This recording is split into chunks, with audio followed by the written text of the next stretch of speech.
What is up, 7th grade? This is lesson 94, and we're talking about the probability of dependent events. And before we jump into dependent, let's remind ourselves what independent events are. Remember, independent events are events that are independent of each other. That's the name. But that means that whenever I do one event, has no effect on the next time I do that same event. For instance, rolling a dice. That's why it's used in games so often, is if you roll a dice and say, doesn't matter what I roll, it's not going to affect the next time I roll. Right? If I roll a 6, it doesn't prevent me from rolling a 6 next time. It's just random, 1 through 6. And that's why it's used. Same thing with flipping a coin, right? If you're going to flip a coin to make a decision, just because you got a heads last time doesn't mean you're going to get a heads this time or that you're guaranteed to get a tails this time. It's just 50-50 chance. Right? So as you do them more often, or more than one time, the first outcome does not affect what the second outcome is. Same thing with spinning a spinner. And there's lots of things like this. Which brings us to today's. We're talking about dependent events. So the outcome of one depends on the previous one. So a dependent event is an event whose probability is influenced by a prior event. So let's just talk about socks in a drawer. All right, let's say I have 4 blue socks, 2 gray socks, and 3 black socks. I have 3 because I lost one, I guess. What's the probability of getting 2 black socks? So what's the probability of getting 2 black? Well, the probability the first time of getting a black sock, I have 3 black socks in the drawer, and I have 4, 5, 6, 7, 8, 9 in total.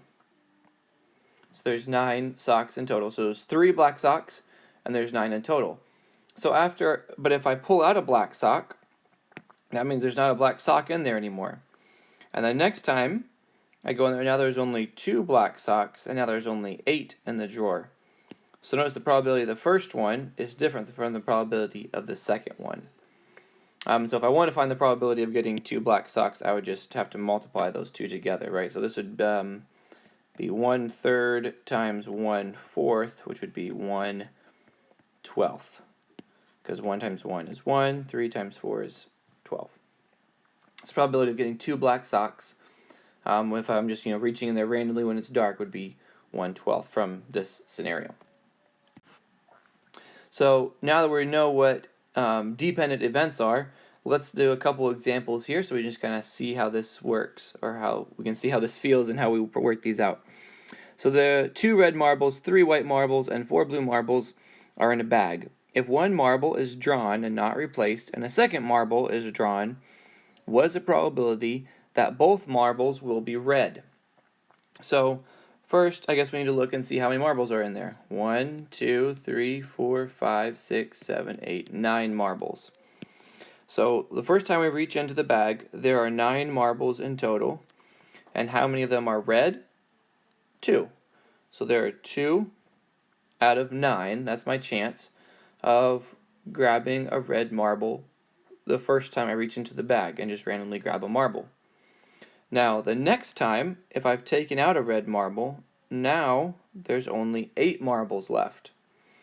And we're going to assume that we pulled out a red marble the first time, which means now there would only be 1 red marble left, because there's only 2 red marbles total. So if I wanted to find the probability of this, I need to multiply these together. I can go ahead and reduce. 2 goes into 2 1 time, and 2 goes into 8 4 times. So now as I multiply across, I have 1 times 1, which gives me 1.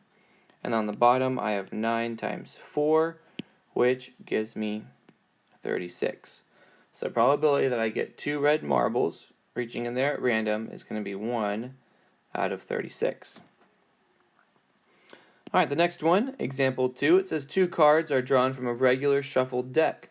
What's the probability of drawing 2 aces? Now just remember, on a regular shuffled deck, there are 52 cards in total.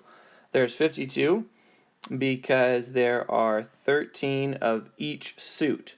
So there's 13 hearts that are red. There are 13 diamonds that are also red.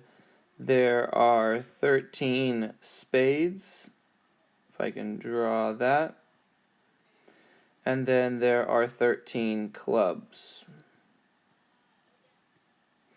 Okay, so if you total those up, that's 52. Each of those suits has numbers 2 through 10. There's an ace before the 2 through 10, and then there's a jack, a queen, and a king after that. So 2 through 10, so like an ace is like a 1, so 1 through 10, and then jack is like an 11, queen is like a 12, and a king is like a 13. So that's the 13 cards in each one. So notice I would have 1, 2, 3, 4 aces in a deck altogether. So the probability of this would there'd be 4 aces out of 52 cards to start off. And then if I drew an ace that out of the deck, did not replace it, that means I now have 51 cards, and there'd only be 3 aces left. So we can multiply this. Notice 4 goes into this 1 time, into that 13 times.